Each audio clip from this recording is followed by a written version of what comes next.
আজানের সময় আকাশের দিকে তাকিয়ে একটি দোয়া পড়েন, আপনার সব দোয়া কবুল হবে। আল্লাহর কসম করে বলছি, আল্লাহর কসম করে বলছি, পরীক্ষিত আমল এগুলো শেয়ার করে দিবা। তুমি আমল না করেও সওয়াব পাবা তোমার একটা শেয়ারে।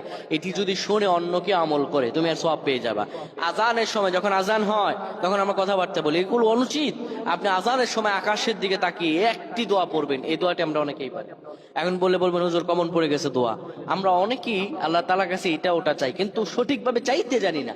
সঠিকভাবে কোনো ব্যক্তি যদি চায় আমার আল্লাহ তাকে দয়া করবেন। আল্লাহ বলেন, বান্দা উদউনি আস্তাজিব লাকুম, আমার কাছে চাও আমি আল্লাহ সব দিয়ে দিব। সুবহানাল্লাহ।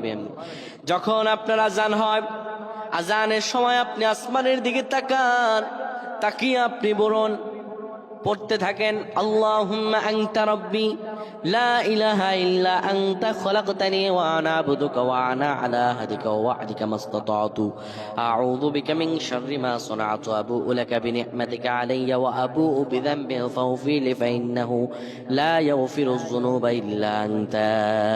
এই সাইয়্যিদুল ইস্তিগফার আপনি পড়েন, ইনশাআল্লাহ আল্লাহ সব দোয়া কবুল করে আপনাকে কবুল আর মঞ্জুর করে নেবেন। পড়েন আল্লাহু আকবার। আজানের সময় আকাশের দিকে তাকিয়ে একটি দোয়া পড়েন, আপনার সব দোয়া কবুল হবে। আল্লাহর কসম করে বলছি, আল্লাহর কসম করে বলছি, পরীক্ষিত আমল এগুলো শেয়ার করে দিবা। তুমি আমল না করেও সওয়াব পাবা তোমার একটা শেয়ারে। এটি যদি শুনে অন্য কেউ আমল করে তুমি আর সওয়াব পেয়ে যাবে।